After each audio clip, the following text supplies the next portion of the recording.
नमस्कार। BA third year third paper optional elementary statistics और आज का टॉपिक है समांतर माध्य वर्गीकृत श्रेणी में वर्गांतराल, एक प्रश्न और अप्रत्यक्ष विधि। एक न्यूमेरिकल है हमारे सामने।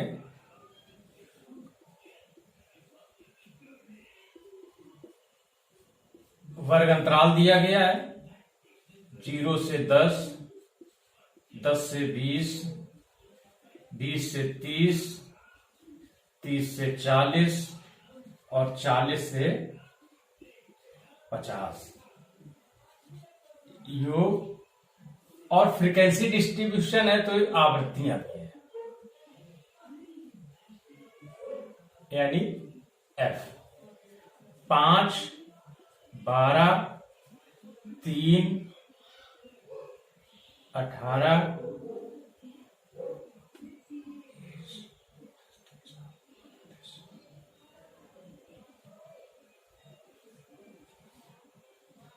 इसका योग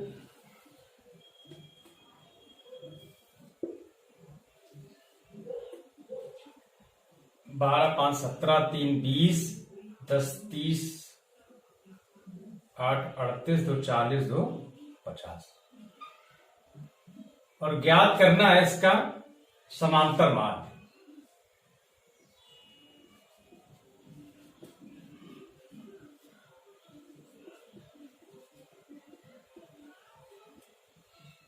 ये एक सीरीज दी गई है और इसका हमें समांतर माध्य ज्ञात करना है।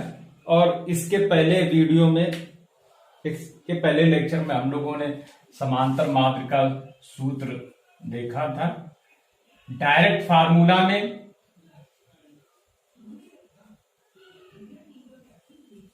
Mid value upon sum of frequency, ये डायरेक्ट फार्मूला था हमारे सामने। और इनडायरेक्ट मेथड में था assume mean plus summation F D M upon sum F.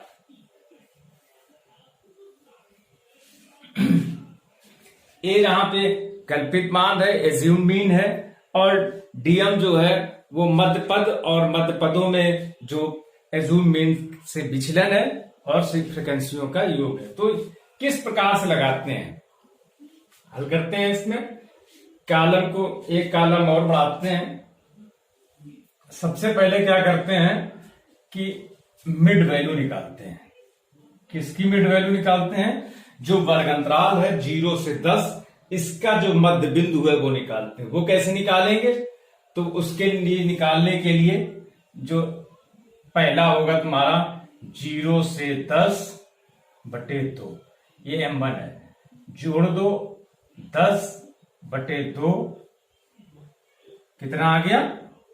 इसका मिड वैल्यू आ गया 5 इसका। इसी प्रकार से m2, तो न्यूनतम सीमा इसकी 10, अधिकतम 20, दोनों को जोड़ दो और 2 से डिवाइड कर दो। 30/2 कितना आ गया? 15। इसी प्रकार से m3 निकाल लें। 20 + 30/2 कितना आ गया?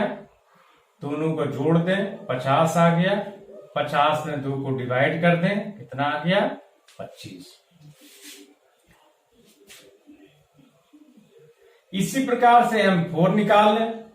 तो 30 + 40/2, ये हो गया 70/2 बराबर कितना आ गया? 35। इसी प्रकार से पांचवा m5, तो 50 + 40 + 50, 40 + 50/2, ये हो गया 90/2 बराबर कितना आ गया? 45। अब इनका हमने मिड वैल्यू निकाल लिया, यहां पे मध्य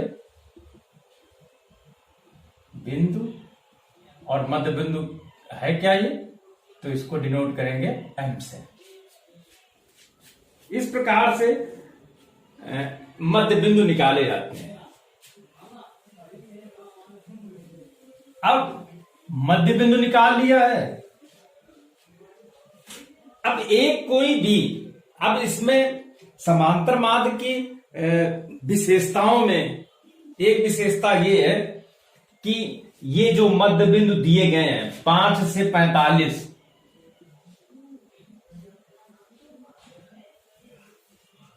कोई भी एक कल्पित माध्य हम 5 से 45 के बीच ले सकते हैं। एक ये कर सकते हैं, तो इसको मान लो कि पहली कंडीशन हो गई A1, 5 से 45 के बीच में कोई भी एक हम कल्पित माध्य ले लें। एक और कंडीशन है A2 की कि 5 से कम ले लें हम।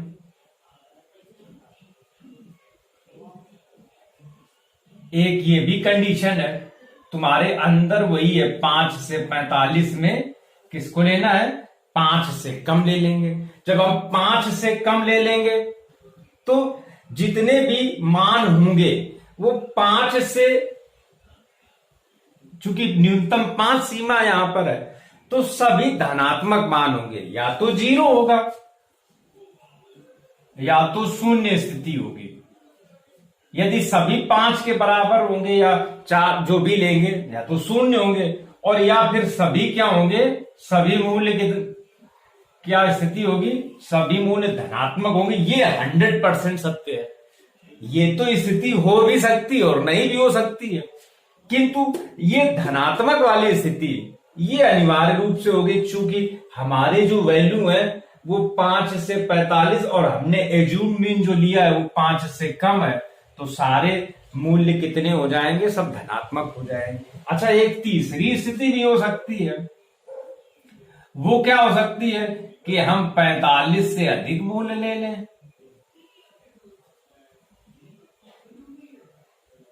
हमारा जो एरिया है वो है 5 से 45 के बीच में ही, किंतु हम एज्यूम्ड मीन जो है वो 45 से अधिक ले लें, तो यहां पर क्या स्थिति हो जाएगी, ये 100% जो निश्चित स्थिति होगी वो ऋणात्मक हो जाएगी।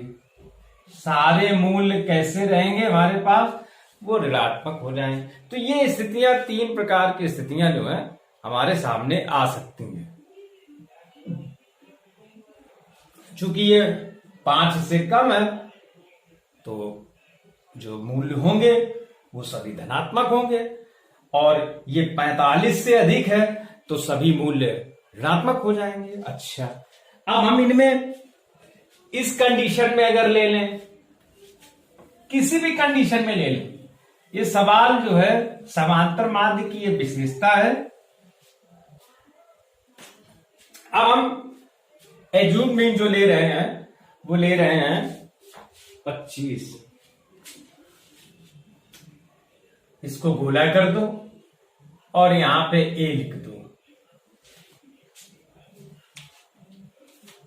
यहां पे हम क्या कर रहे हैं, अगले कॉलम में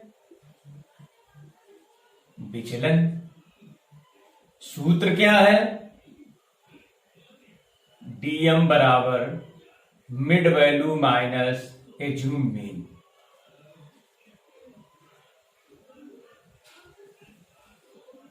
कैसे निकालेंगे,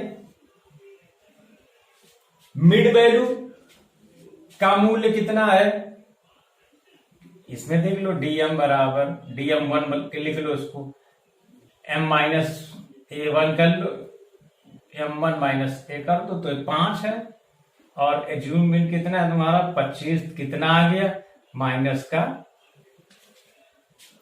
5 धन के हैं, 25 ऋण के हैं।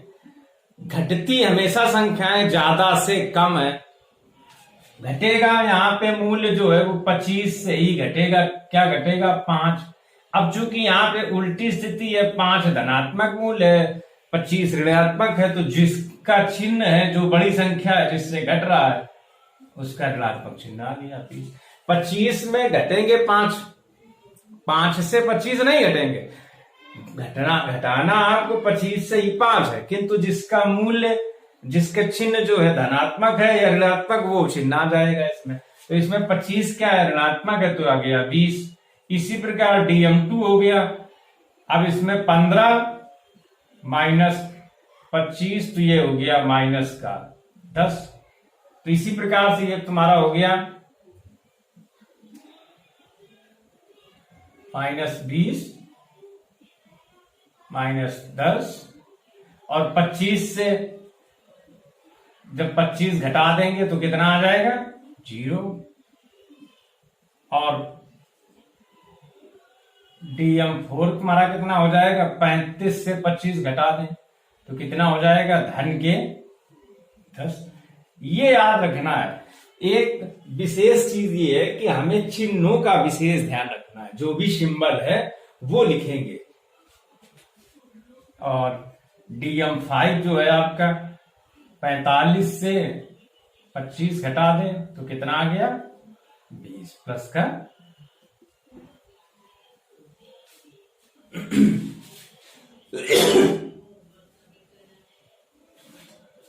अब आगे कॉलम और बढ़ाएंगे। क्या होगा हमारा कॉलम, जरा उधर कोने में जो सूत्र लिखा है उस सूत्र की ओर निगाह डाल लें। क्या लिखा है, लिखा है फ्रीक्वेंसी इनटू विचलन।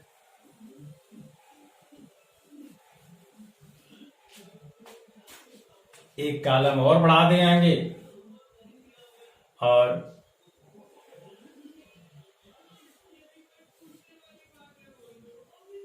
आवृत्ति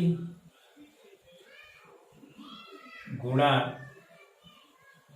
विचलन FDM। आवृत्तियां ये दी गई हैं, विचलन में इसमें गुणा करना है, तो ये हो गया -20 इंटू 5 बराबर माइनस का 100, माइनस का 10 इंटू 12 माइनस के 120, ये 0 हो गया। चूंकि इसमें 0 का गुणा 3 में किया, 0 हो गया। इसमें प्लस का 10 मल्टीप्लाई 18, ये हो गया प्लस का 180। इसी प्रकार से अगला +20 मल्टीप्लाई किससे, 12 से, कितना हो गया, प्लस का 240। अब इसका सम कर लो, योग कर लो, FDM। अब इसमें क्या करना है कि जो माइनस वाली संख्याएं हैं वो एक तरफ जोड़ लो।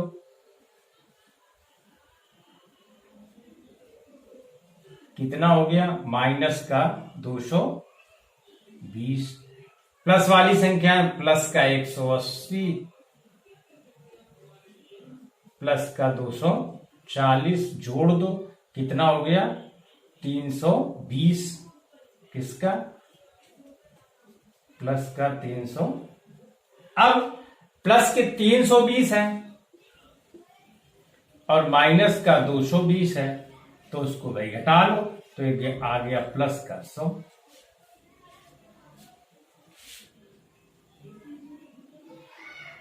नहीं सॉरी, ये यहां पे सॉरी का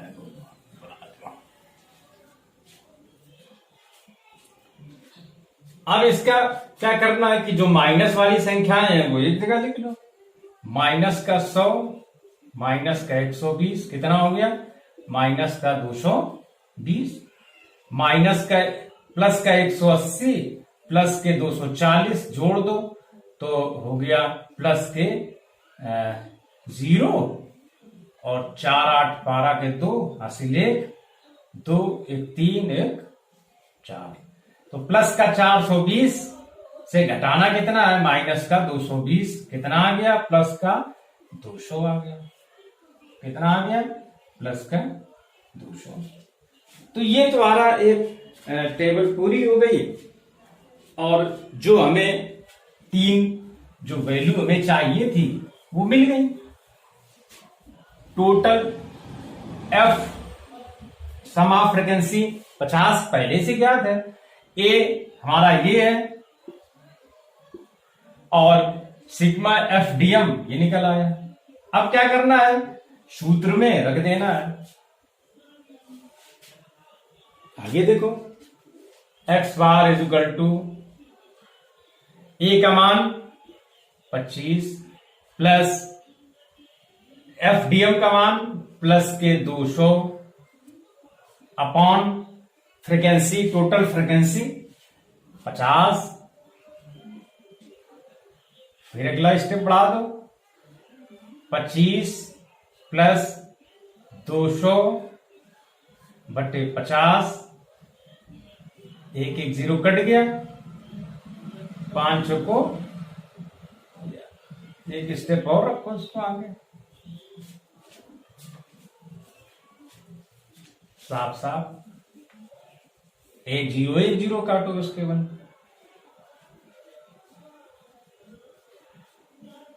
फिर अगला स्टेप 25 प्लस 20 बटे 5, काट दिया, 4 आ गया। अगला स्टेप 25 प्लस 4 बराबर 29, कितना आ गया,